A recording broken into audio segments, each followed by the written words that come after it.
सासाराम लोकसभा चुनाव को लेकर दोनों प्रत्याशी लगातार चुनावी अभियान चला रहे हैं। इधर बीजेपी के उम्मीदवार सुरेश राम ने बीजेपी व्यवसायी प्रकोष्ठ की बैठक कर शहर के व्यापारियों के साथ मुलाकात किया। इस दौरान उन्होंने कहा कि विकास के अधूरे कार्यों को पूरा करना है। उन्होंने कहा कि सासाराम लोकसभा में विकास के जो मुद्दे हैं उसे पूरा किया जाएगा।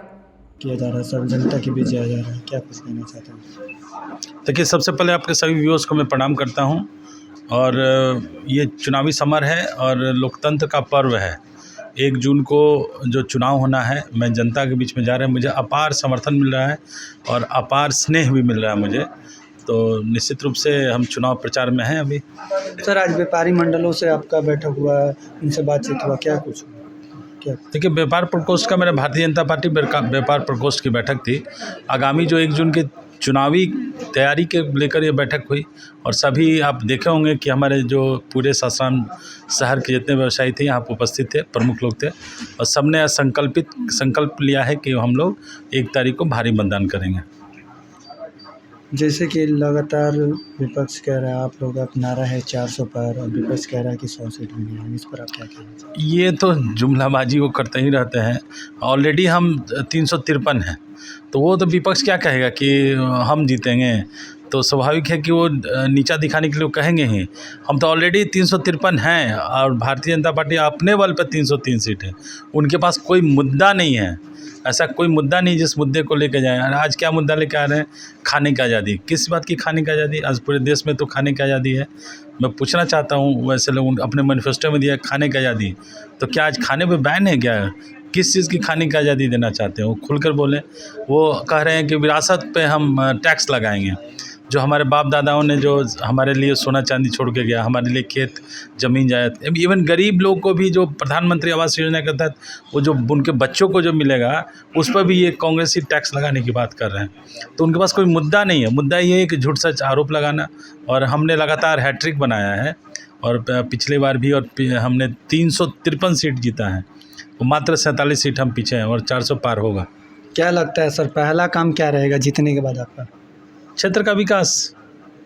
पहला काम है कि क्षेत्र में जो भी काम चल रहे हैं उसका विकास करना, जो नरेंद्र मोदी के कामों को ज़मीन तक पहुंचाना, हमारे जो राज्य सरकार की कामें हैं उनको नीचे तक पहुंचाना, और जो भी कामें होंगी, जो भी जनता का डिमांड होगा, और न्यायपूर्वक कोई भी बात में और जाकर मैं बिहार से हो या केंद्र सरकार से हो, उन कामों को पूरा करूँगा। सासाराम के कुछ मुख्य मुद्दे हैं, जैसे कि एम्स हो गया, इंजीनियरिंग कॉलेज हो गया, या फिर बात की जाए राजधानी एक्सप्रेस के स्टॉपेज की, या फिर बात की जाए आपको यहाँ पर विश्वविद्यालय की। तो ये सब मुद्दे पर क्या कहेंगे? देखिए, जहाँ तक एम्स की बात है तो एम्स आप याद कीजिए, कांग्रेसी के ज़माने में कितने एम्स थे? मात्र 1 या 2 थे। एक ही था मेरे विचार से। अभी तो देखिए 9 या 12 एम्स खुल चुके हैं पूरे देश में। तो एम्स किसी ज़िला में नहीं खुलेगा, या आप जान के रखिए, किसी क्षेत्र में कवर करके होगा। मैं फिर भी मैं बात उठाऊँगा इस इलाके में अगर एम्स आते हैं, लेकिन मेडिकल कॉलेज तो निश्चित रूप से इस दोनों ज़िला को मिलाकर एक मेडिकल कॉलेज की बात तो मैं उठाऊँगा ही।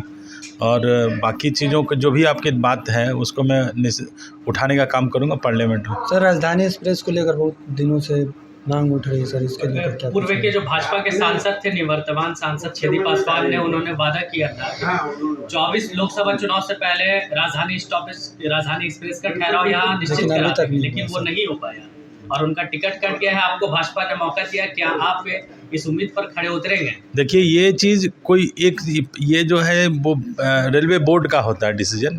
मैं रेलवे बोर्ड से अपील करूंगा, अगर वो करेंगे तो जरूर रुकेगा राजधानी एक्सप्रेस।